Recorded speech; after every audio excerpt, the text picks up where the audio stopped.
And yay, I present to you myself and Danny.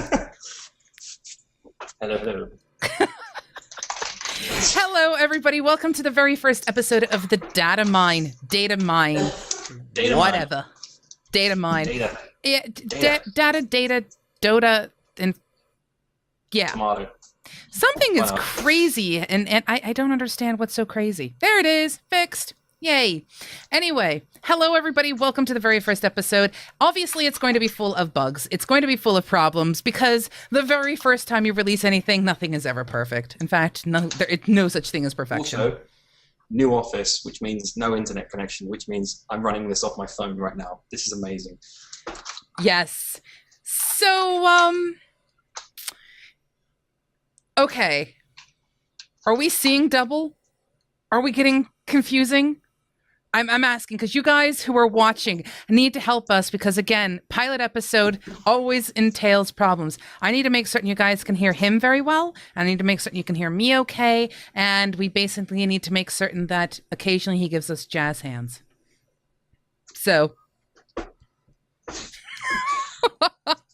yes, well, welcome to our Thursday daytime show, our very first daytime show. It's like the daytime soap opera. Morning show. Oh, apparently the problem is the overlay has Danny's pseudo. Nice. Smooth. So, bug number 3. Let me just put that into the bug queue. So apparently you get to be pseudo 2 today. I'm pseudo 2, yes. Hello. Yes. Taking over pseudo on the show. Oh, it's gosh. going so well. It's going swimmingly. But yes, welcome to the show all about game development. But you know what the best part about this show is?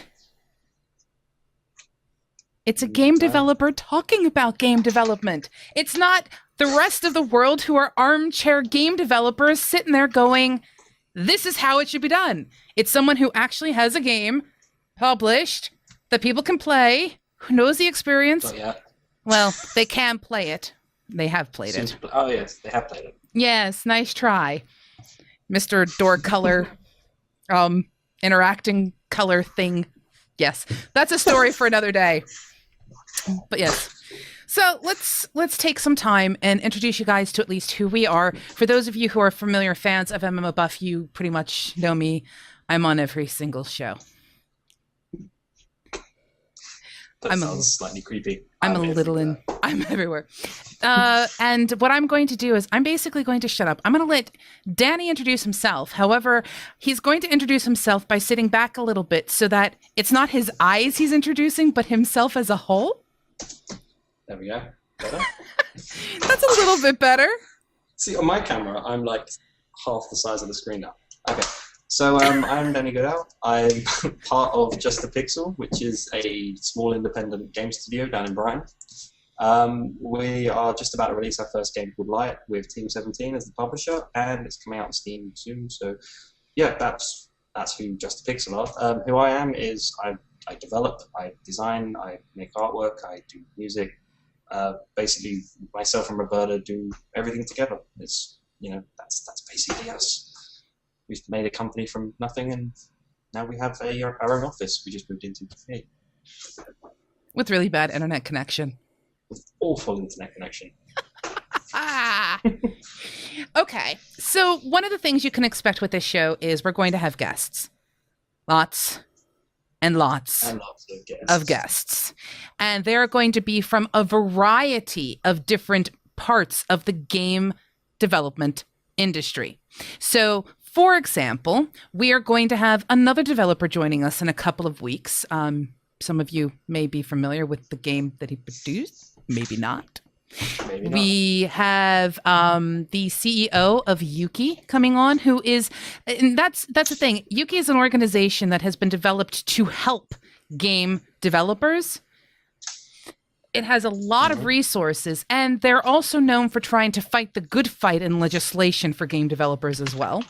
We're going to have people who do nothing but artwork. We're going to have people on who do the legal side of things of game development. We're going to have people who will help you understand the financial side of things, from grants to all kinds of stuff. This is literally a comprehensive, you may not have thought this needed to be known, but if you're in game development, here you go. The whole show is designed to sort of help out other developers. So if you feel like there's anything you don't know, just ask a question, and we'll make sure that we get someone on who can answer it better, or if not, one of us will try and answer it for you. That's basically what it is. We're going to be introducing other people, and talking through and helping everyone out. And like with any good show that we have on MMO Buff, when we have a guest on, we basically put them through the ringer, mainly because it helps people to get to know them. Plus, icebreaking questions. You gotta love them. You get some of the greatest answers. Now, our icebreaking questions are going to be different. English, I can speak it, but they'll be very different based upon who we have guest with us. So, for example, today, the question that I'm going to ask you, Danny, as she walks and makes quite a bit of noise going to the kitchen. Sorry about that. Pilot episode. But one of the questions I would like to ask you is, if you could code your favorite meal in any language, what language would you code it in and why?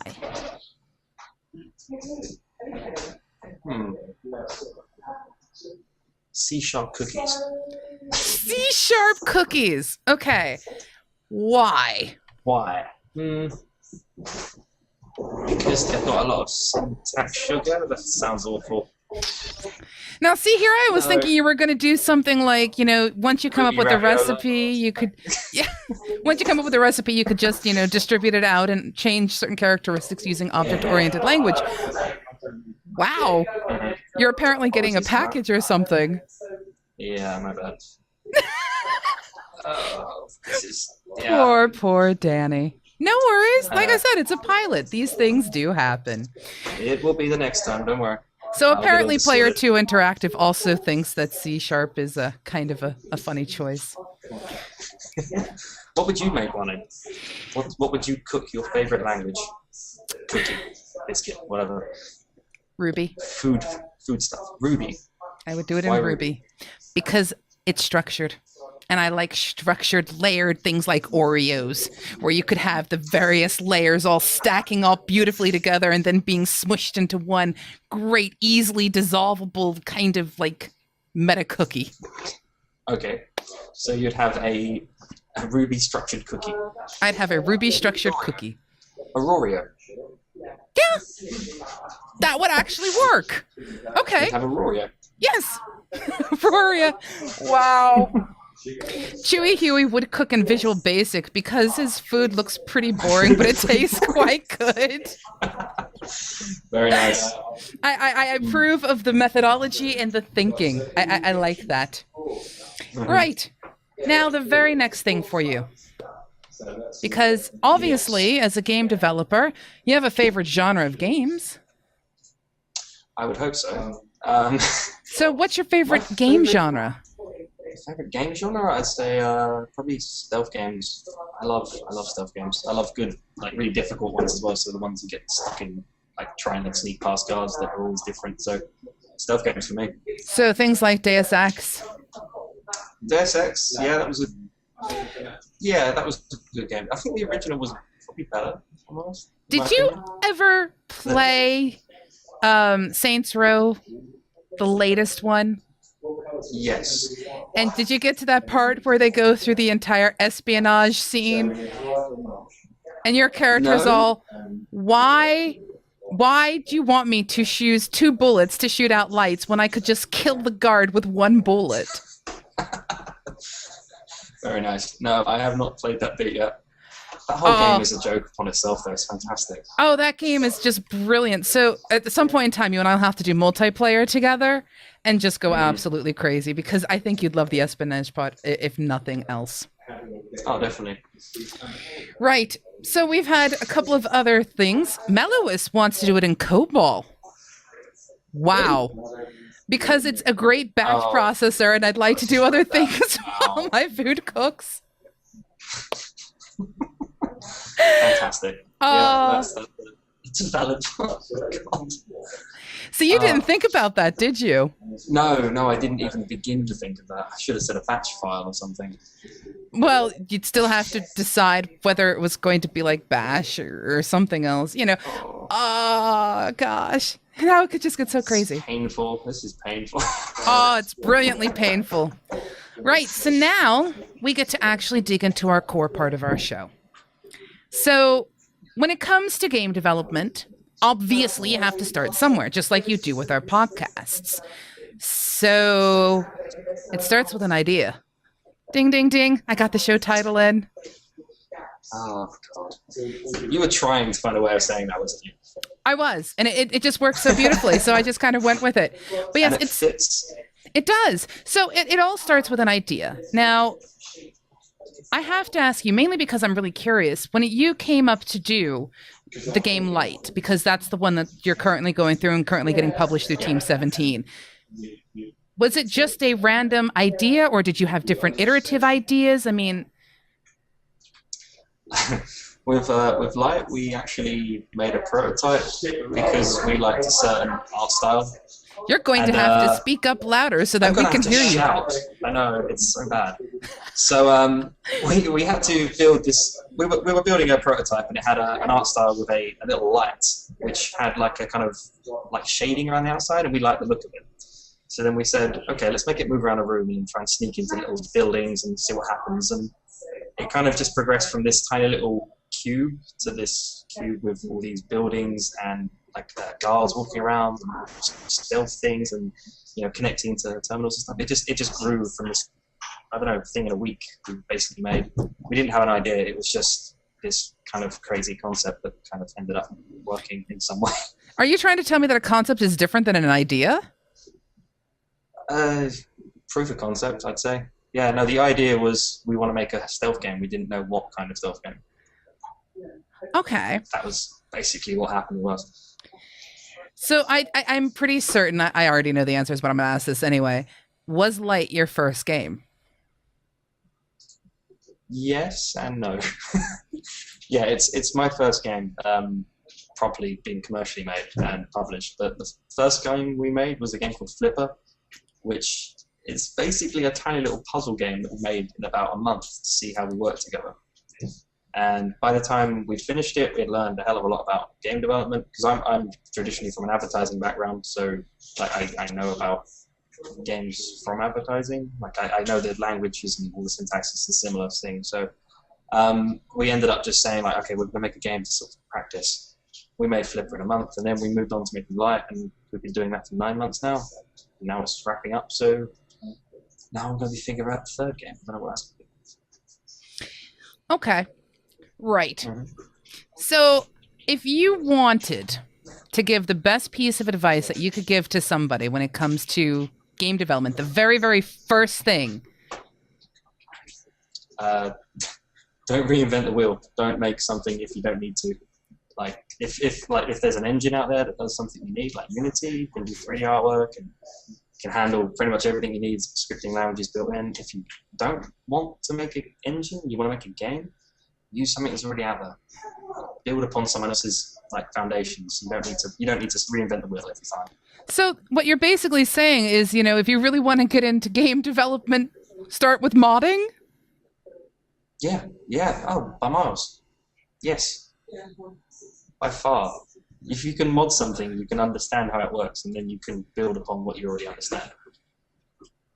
You know, I would never have considered that. Most people, when they start to go with, you know, we're going to get into game development, they're like, learn a language, learn about the engine, learn about an idea, understand project management, understand bug testing, blah, blah, blah, blah, blah. No. And you're just like, mod something. Yeah, learn to mod something. I think the first thing I ever played with was Hammer Editor with Half-Life. And just build a load of levels, and then you learn how to do scripting with the source engine, and then you just, you know, progress from there. You don't need to build upon a foundation of, I've got all these like academic studies saying I can do this. It's can you take a concept and put it into paper? Okay. Into the real world. All right. So when it comes to, say, someone's doing this for the very first time, because usually when you're starting out with an idea, you've had no experience under your belt, etc. Do you have any recommendations for something short, or just like, do you recommend trying to just do really quick little things? Like, what can you produce in, say, a week's worth of development, or can you take an idea, even if it's have you ever heard of the authoring challenge that they give? You know, write a whole novel in 1 month. Yeah, and it doesn't matter whether it's good, bad, or horrible. It's just you have actually written something from start to finish, so you're done. So it kind of gives you that little boost. Yeah, I think if you was to take on like game jam events, like Ludendare is one really fantastic one. You have to make a game in 48 hours.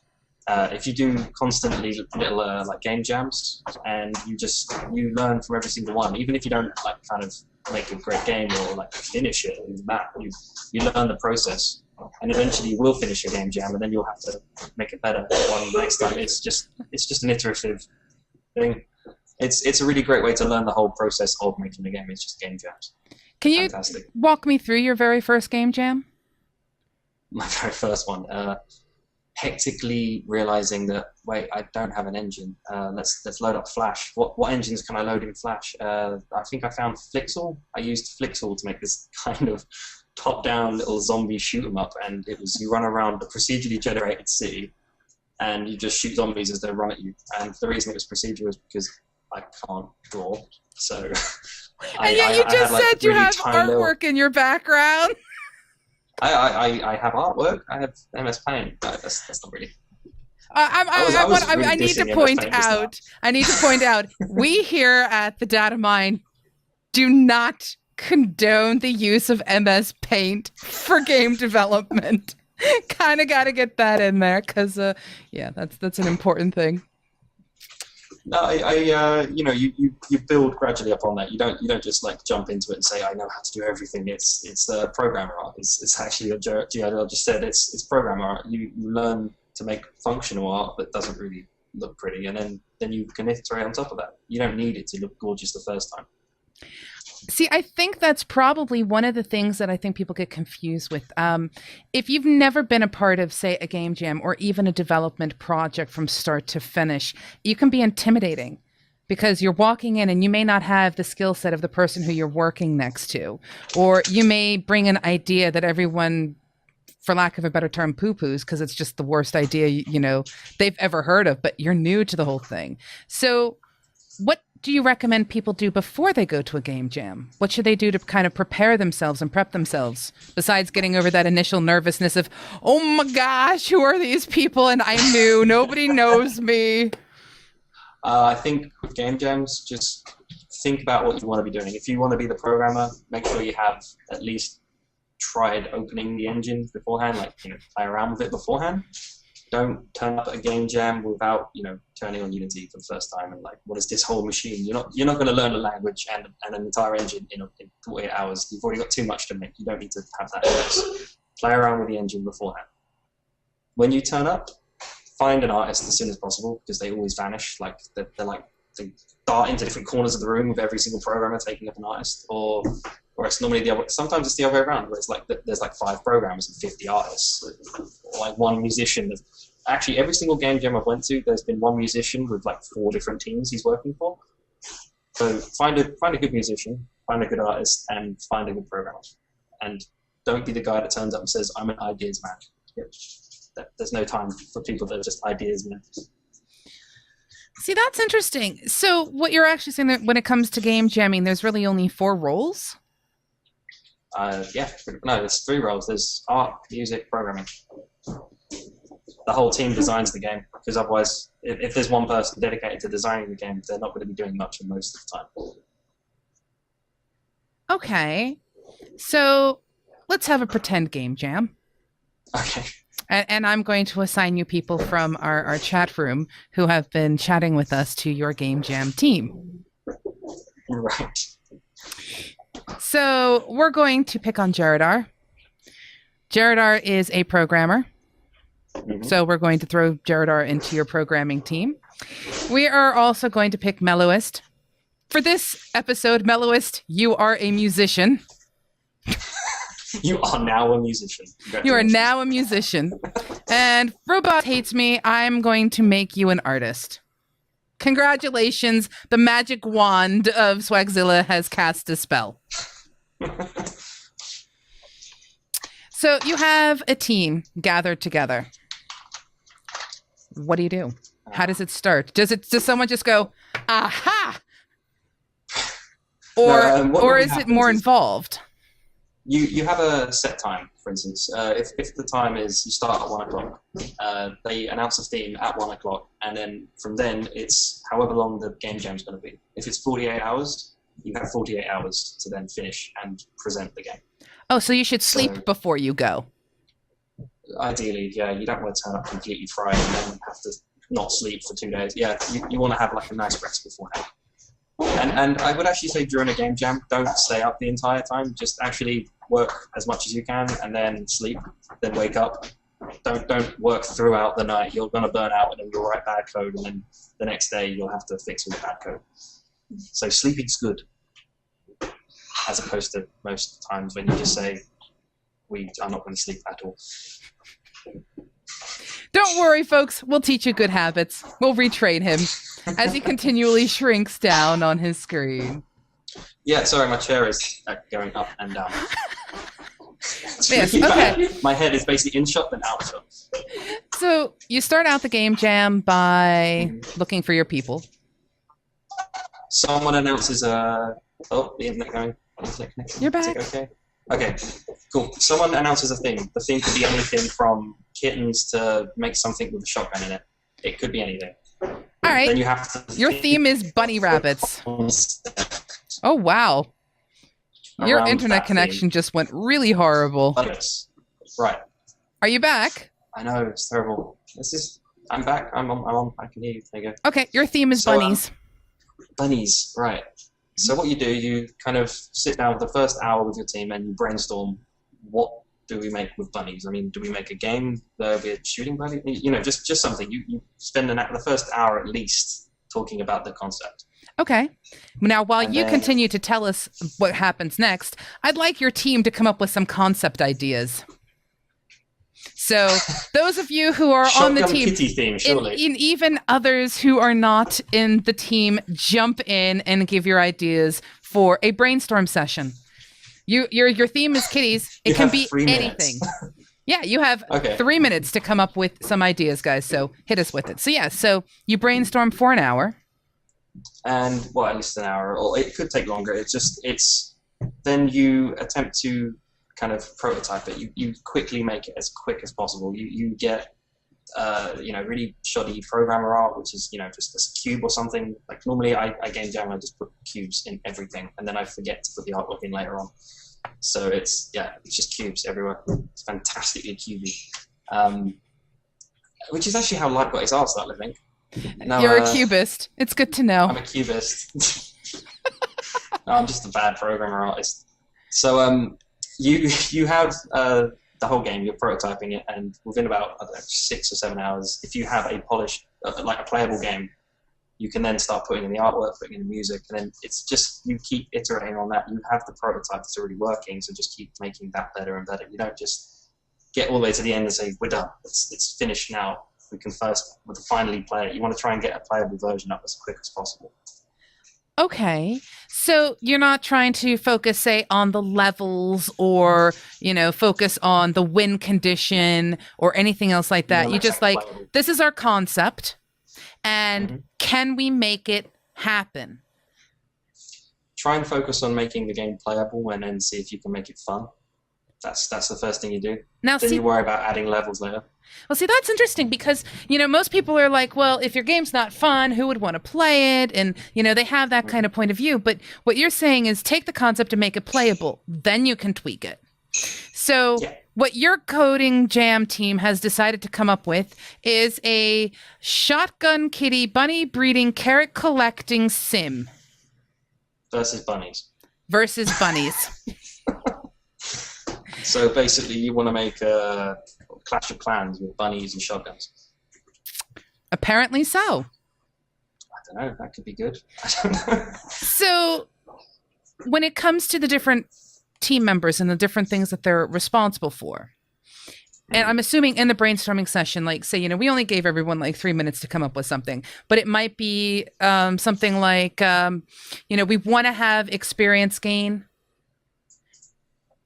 Do you experience game? I mean, do you talk about like what that particular genre that you've decided to create, be it a first person bunny shoot 'em up versus carrots? If you decide to do that, there's already, as you said, don't reinvent the wheel, but there's already certain characteristics to genres that you can kind of pull from quickly to say, yes, we want to try this. We need to have health, or we need to have timers in so, the bunny patch can grow more bunnies for the breeding program before we all fly them up into, space for science. I don't know, whatever your concept is. To be honest, you would take what do you need it to have in order to be that concept? How do I make it functional? So you want to have a first-person shooter. In order to have a first-person shooter, you need to be able to move around the character in the scene. So you try and make the character move around the scene first. Mm-hmm. Then, mouse control and then left-click to fire a pellet or something, and then you just keep adding constantly to it until it gets to the point where you say, this is what I want it to do. Personally, I would never make a first-person shooter like in a game jam. Good luck. If you can, fantastic. I mean, you want to make the simplest concept possible. You don't want to take something that's like a huge... a tower defense, actually, someone just mentioned. Tower defense is probably a better idea because you can quickly make a tower defense and get it playable, and then you just need to keep iterating on it. If you make something like a first-person shooter, you will be there for a long time. And also, never make a multiplayer game during a game jam. I tried doing that once. It did not end well. It blue-screened a PC somehow. I don't know. While live demoing it, that was fantastic. Yeah, just don't make multiplayer games. Keep it simple, and you just need to keep adding on top of a simple concept. Once you have the simple concept, just build. So you don't need to sit there and go, we need to make certain that this code that we're developing can't be injected or, cause security issues with a system. We just need to make certain it runs and then start making it look good and then sound good and putting them all together. And don't worry about compatibility testing. Don't worry about QA. Obviously any big breaking bugs fixed. But, if it's like a small niche thing, don't worry about that. It's designed to be a prototype. It's supposed to be played on one machine that you control completely so it runs because you've developed on it. So don't worry about making it functional across every single platform. Make it functional on your platform. I like that. And for those of you who are watching, I am going to let you in on a small little bit of information. Sometime in the next couple of months, the Datamine is going to have its own code and game jam. And it will be with you guys and us. Live? We might do that for charity. We might do a code jam for charity where we're here for 48 hours doing nothing but code jam and working all together and seeing what happens and watching as, Danny flickers across the street, fall over. Exactly. Yeah. Coffee, drains. Coffee, snoring, etc. But yes, we are going to be doing a code jam. And it's on purpose, and we're not going to just do it once. So it's a code jam. I keep saying code jam. I mean a game jam. Game jam is much more different than a code jam. Different purpose, I should say. But we're going to have a couple of them so that we can spread out across, different people who have different times, etc. But we want to actually have them. So there will be iterative developments of new things coming out idea-wise. Who knows? But the reason why I asked you about the different roles that people can have is because so many people think I can't be a part of something like a game jam because I don't code. You don't need to program in order to be in a game jam. Now, see, this is the stuff that I think that needs to get out there. You need to want to do something. I mean, if you want to just, I don't code, I don't do art, I don't do music, but I want to do one of them. Just turn up and, I want to be an artist, fine. Pick up whatever you can and just make a bit of art and just give it to someone. Like, it doesn't need to be perfect. It's a prototype. It just needs to be in there. It just needs to be. If you want to be a musician, but you don't know. Yeah, if you're not experienced as a musician, but you want to be one, download some sort of soundboard and just make something. It doesn't take long. If you want to be a programmer, but you don't have to program, there's plenty of tutorials online. I wouldn't recommend doing it during a game jam, but you can try. That's the point of it. Well, you can also come to us and let us know what engines you want to learn about and any kind of tips, or if you have a particular issue you've discovered in whatever you're developing and you're like, well, I've hit this snag with this, and we will do what we can to help guide you through whatever that may be. For example, you may go, I've run into a problem where I can't seem to have my particular client connect with the other PC's client because I'm making a multiplayer game. And we might throw a question out to you like, well, are you looking at Steam development, or are you looking at just some kind of just connection through like Hitachi? I mean, what is it that you're trying to do? And we'll try to bring you answers. So, or maybe if we can't answer it, someone in the chat will. Or exactly. We'll try and get people that are specialists towards different areas. We don't want to always have programmers. We want to have musicians on here. We want to have artists on here. We're going to have all kinds of people on here. We may even have a cook on here because obviously we need to keep Danny well fed. The code chef. The code chef. Bringing a peanut butter and game jam. Oh, it's so bad. It's painful. It's bad. It is painful. Okay. So we've talked now a little bit about the game jamming. Now I'd like to dig much deeper into brainstorming sessions, because that's the very first step. You got your team members, you found that artist that was being yanked in another direction, and you somehow confiscated this artist to join your team. You somehow found the one musician that was hiding under a table, trying to go, don't find me, and you got your team together. So, brainstorming. There's obviously got to be some good things and some bad types of brainstorming. I mean, can you offer some suggestions or tips? I'd say don't get too focused on one single concept. Like, try and make as many different ideas as possible, and then pick out which one you feel is the most practical to make.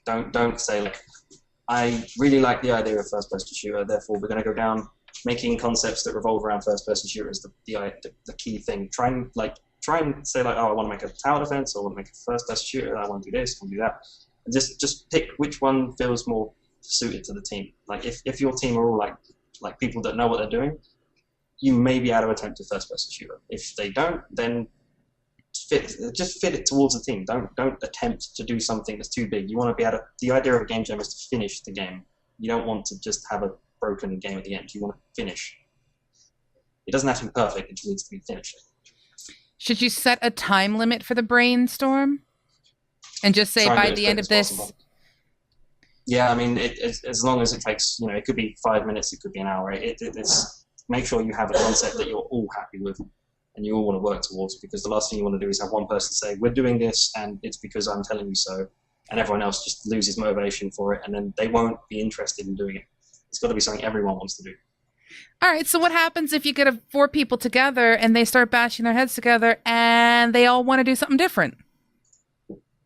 Then attempt to make everything together. To be honest, you put it all in a pot and see what comes out. Like, if everyone doesn't want to work together, you just kind of, you're gonna have to decide at some point if someone needs to start making something. Oh wow! It's really like you're running out of time, so therefore you need to get started at something. So do it as quick as possible. Okay. So we're not reinventing the wheel. We're trying not to stick to anything too specific, and trying to be in a what? In a game jam. And a game jam. You can stick to specific things if you're making a specific game. Well, that's a whole different story. We're focusing on the brainstorming idea. I mean, even, for example, you came up with the idea for an espionage game, which is where Light came from. So, that's great, but that's not the only way to come up with an idea or to brainstorm ideas. I mean, you could be sitting around at a convention, in a bar, on your 14th beer, and sitting with other developers brainstorming. Yeah. Or you just randomly say something and something clicks in your head and suddenly you have an idea for something else. Yeah, that happens all the time. Just don't try and force an idea. do something that occupies your mind. If you want to work on a bit of tech, just work on a bit of tech. Just do that, and then eventually you'll have an idea that involves this bit of tech because it's cool, and I want to work on this bit. So you want to add on to that. There's no one way of getting ideas for games. There's no method. It's just you have an idea or you don't have one. There's no. Yeah, I don't know. I'm totally twisting your brain. I'm like an evil pretzel. I warned you. The evil pretzel has attacked. Yes, Pretzelzilla. Just throwing that out there. Okay, now for you guys, by the way, if you have questions you want us to answer or to prepare for or anything else like that, just put a Q and 2 dots, the colons, and put your questions in. If there's anything you want us to cover, like if you want us to get a specific person on board, or you want us to get someone who's invested their time into the laws of app games or the music, how to make decent soundscapes for games, like if you want a specific sort of thing, we want you to kind of lead us into what we should be going. I mean, we don't want to be dictating what we are telling you. We want to be helping you get what you want to know. Exactly. So if, for example, you want to learn about how to build good levels, because that is really, really, really, really, really, really complicated while still being really simple at the same time, we can get a level developer on.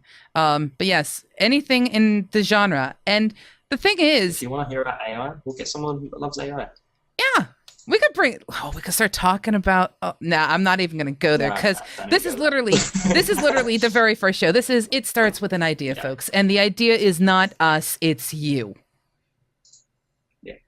So if you want to learn about something, you ask us, we go find the people, we bring them on, we grill them, and get answers.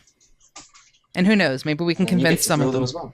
Oh gosh, yes, absolutely. Okay. So, are you scared yet, Danny? Not really, no. I've got an entire office of people behind me, so no.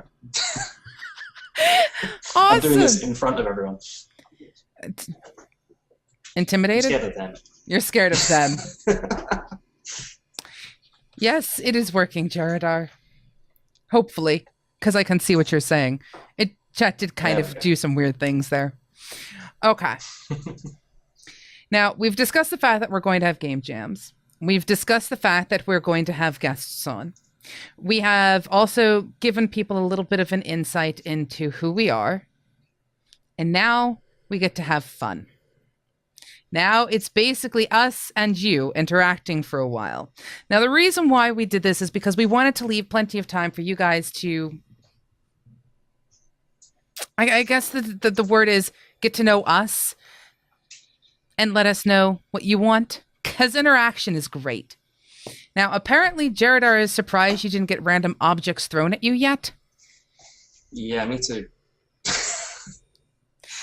Yeah. We've had a guest on one of our shows who, in the middle of the show, one of the game developers walked up behind him, put a Nerf gun to his head, and attempted to try to kidnap him with a Nerf gun during the middle of the show and hold him ransom. Yeah, I actually we don't allow Nerf guns in our office because, that might happen to me. Well, Melois, we can continue to brainstorm bunny games. I apparently want to lead everyone to rabbit hole. Romanceable bunny companions. Happy Hansel wants to add that to the game jam thing. But Jaredar would like to know, what do you think is a good way to communicate your idea to your team? I'm going to throw in pantomime. That may be an interesting way of communicating it, but probably not the most concise way of doing it. I would say the best way of doing it, in my experience, is you kind of write the whole concept down, and then you expand upon that concept until you feel like it's ready to be explained to someone else. If you have someone asking you questions about it and you haven't got it written down, it's kind of difficult to just pick and choose like the bit of information they want from the whole concept. So if you're making with light, it's like how do we explain this concept to people in the most concise way? Otherwise, we'll just kind of end up rambling about this idea towards them. I want to be able to give them a document, say, if there's any questions, ask me, and I will explain to you what this means. But at the same time, it gives them a chance to kind of process it instead of just brain dumping everything at them. Like, no one wants to be spoke at for like constant, like 20 minutes or so where you explain a concept. They can't. They don't understand it, in my experience. Maybe that's just me. You know, that kind of makes me snicker, because that's basically what we're doing, is we're talking at everybody. We're trying to include you, so bring more questions.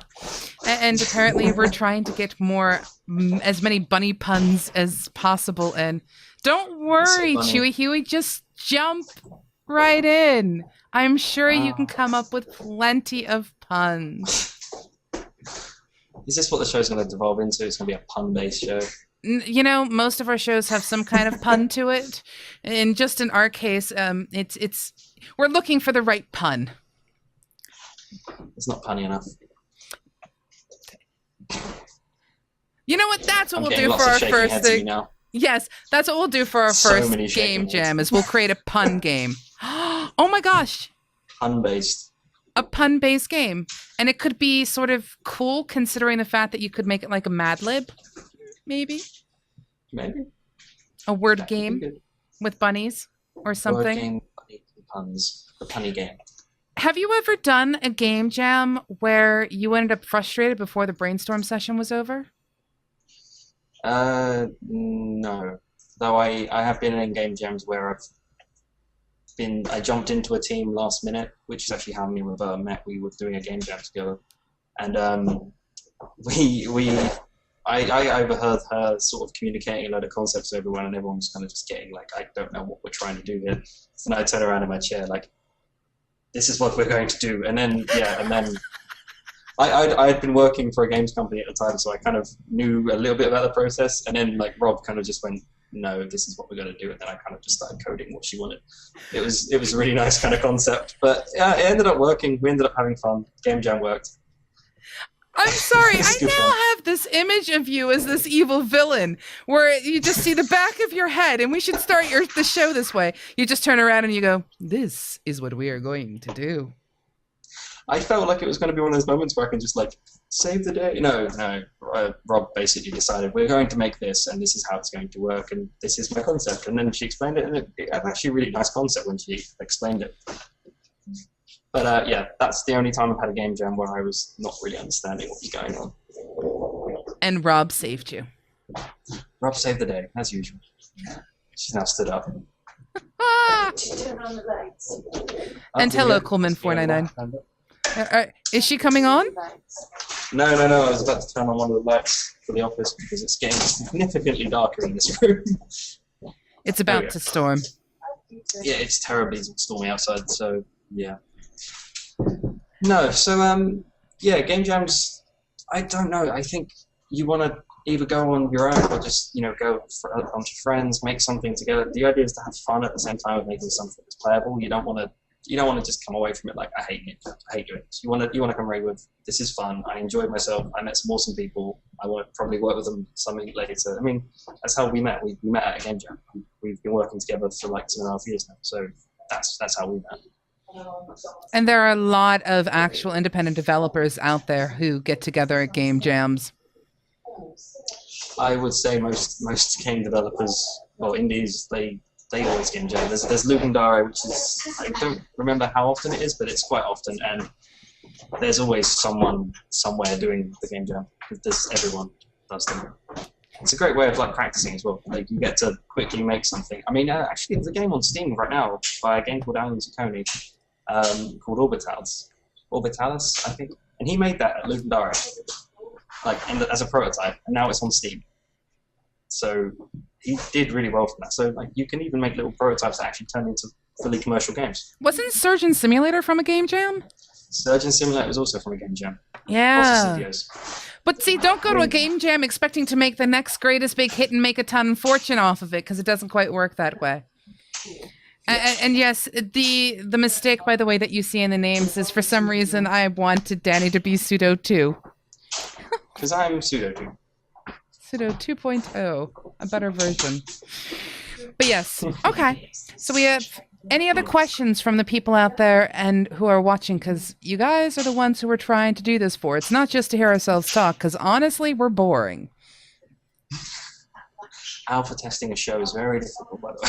It is. I'm learning that you like to shrink in your chair. Yeah, my chair is constantly going down, so I'm coming to like kind of, I'm standing like on my feet right now, trying to hold myself up in this chair.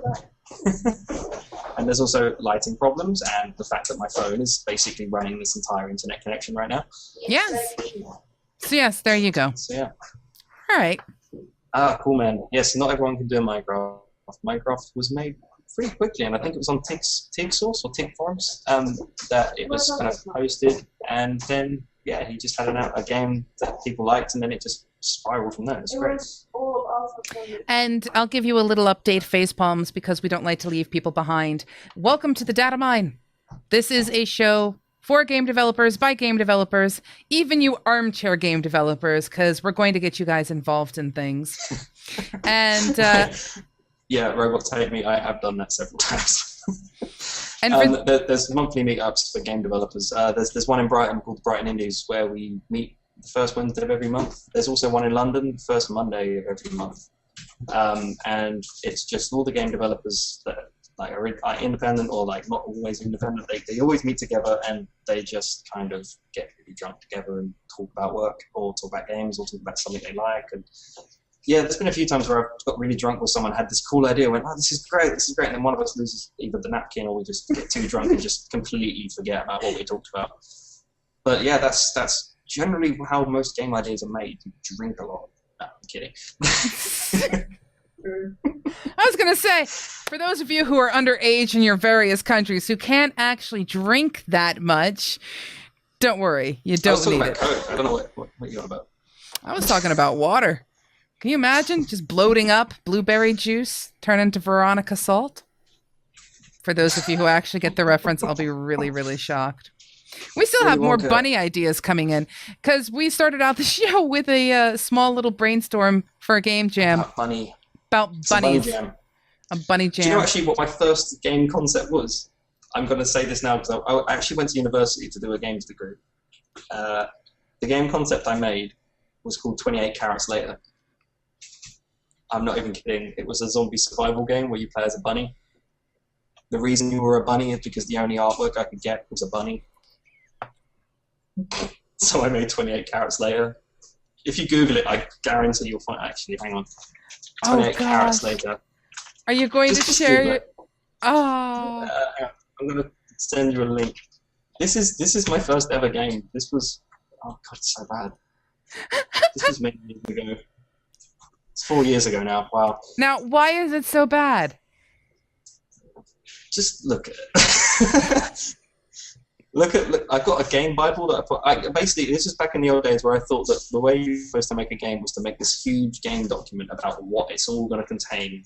And well, see, a lot of schooling, is all like create these gigantic documents, and I think the best thing you can do is actually just prototype it, get it into a functional state, and then when you've kind of got the core concept down, then start writing, specific design things. It's difficult to write a game, like just brain dump an entire game without actually playing it. You kind of need, in my experience, to kind of make something that plays, and then you can write down the actual design. I'm trying to do it the other way around now with another game design, and it's a little difficult for me to sort of say like, oh, I want to design it all like this, and I see it like this, and it's not working as well as Life did, where I kind of just went with it and then made the design as I went. Well, Facepalms would like to know, where's the best place to start once you have your idea? There are so many options out there. Game Salad, Unity 3D, Unreal 4, or Unreal Engine 4. I would say the best way I would start out is whatever engine I felt comfortable with the most. So if you are a programmer and you want to, you know a specific set of languages, so like C++, C++. You look at engines which have C++ support. Unreal Engine 4 has C++. Unity 3D has only C#. If you feel more comfortable with C#, you would go for that. Game Salad, I don't quite know what language that's in because I've never used it. And a Game Maker, I believe, is a proprietary sort of scripting language.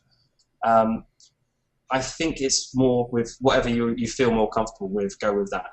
Don't go with a certain engine because it looks pretty. I wouldn't start with Unreal Engine 4 because I don't feel as comfortable with Unreal as I do with Unity. So it's depending on whatever you feel fits.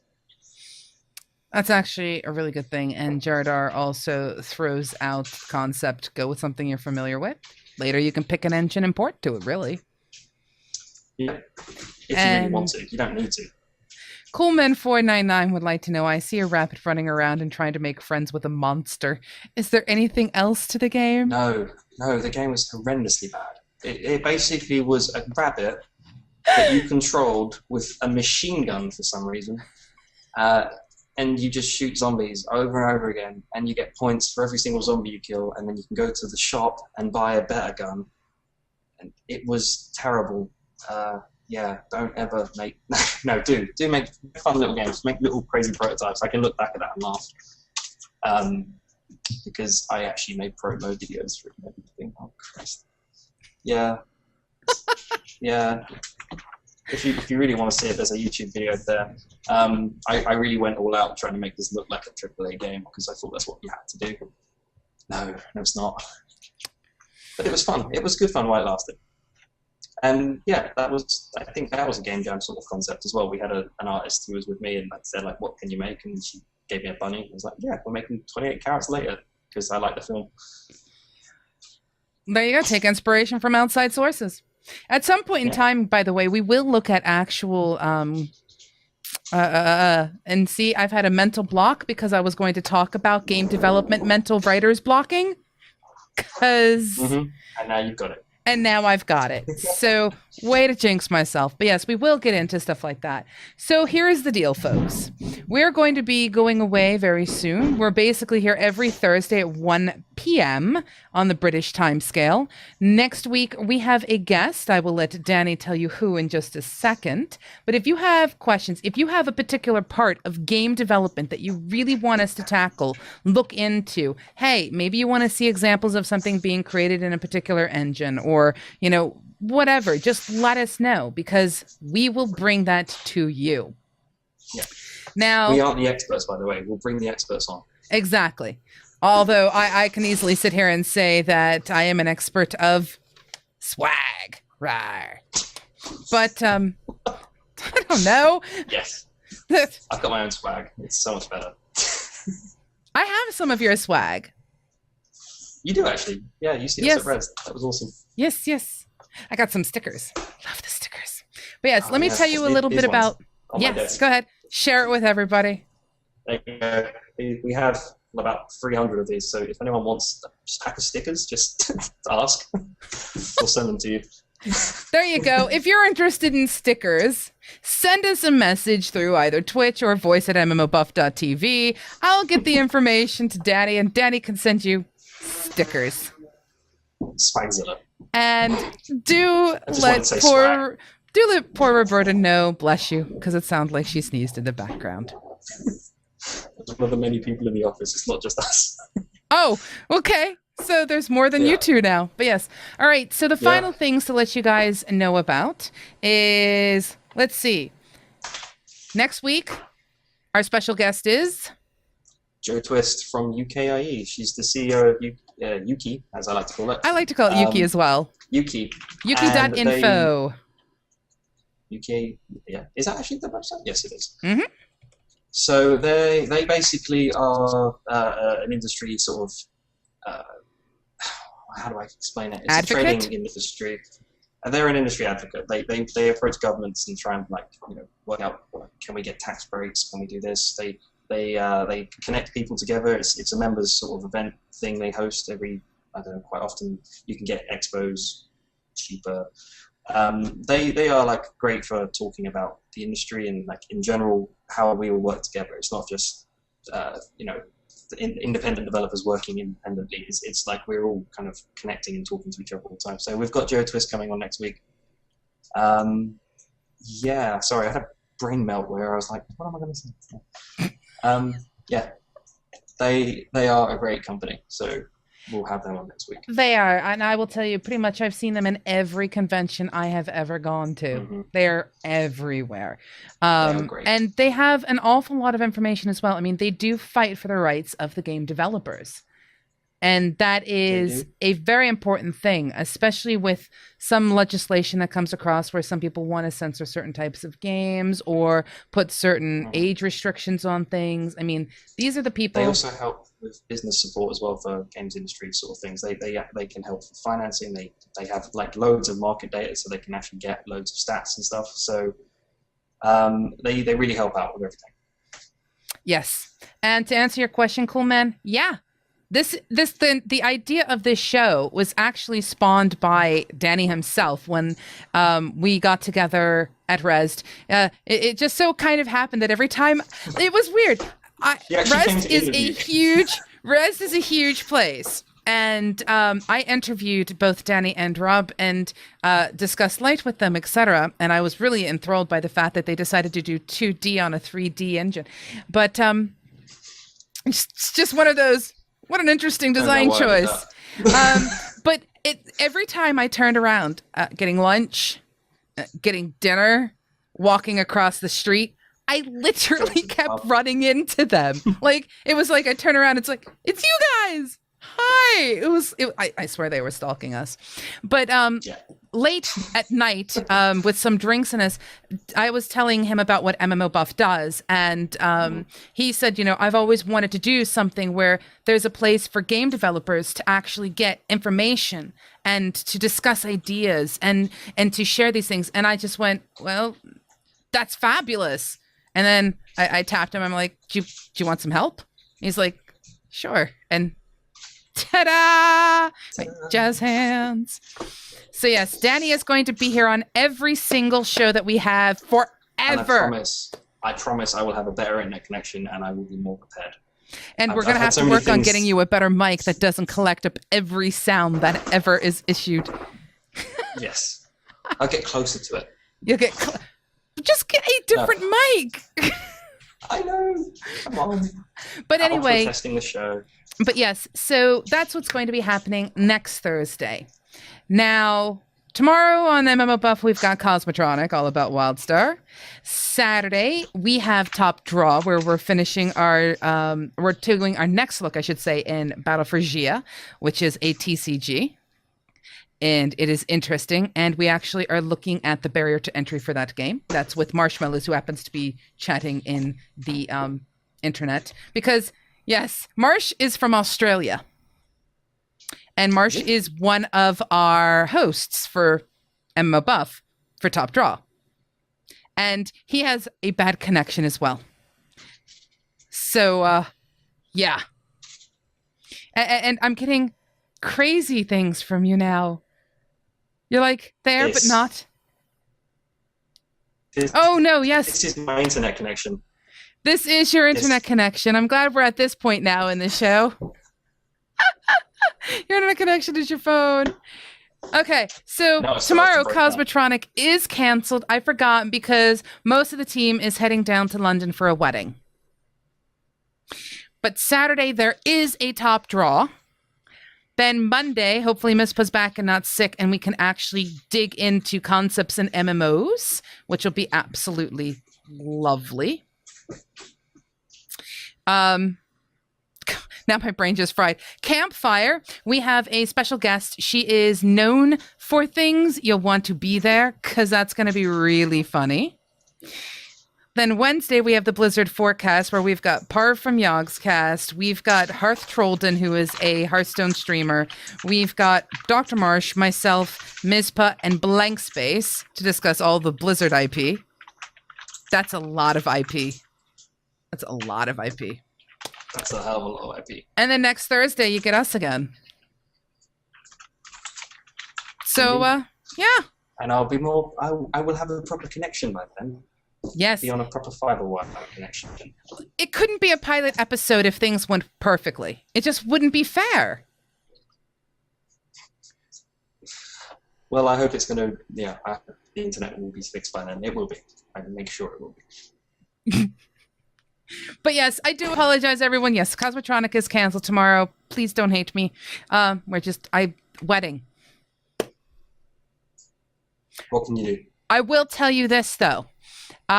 There's something special happening on Friday, and next week is going to have an impact from Wildstar of it on MMOBuff.TV, and that is pretty much the secret to that. But yes, on that, it leaves me with the chance to say, Danny, thank you so much for coming on to the Datamine. Datamine. Data. Data. Data. Data. And I will see you next week. Trance remix. If anyone can do a trance remix. A trance remix of data. Data. Dota.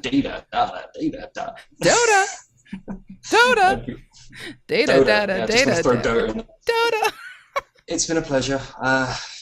Yes, definitely better internet connection next time. Mm-hmm. Yes. Cool. So Robot Hates Me says, Danny, by next week you'll have to have a professional studio. Yes, with a backdrop and everything.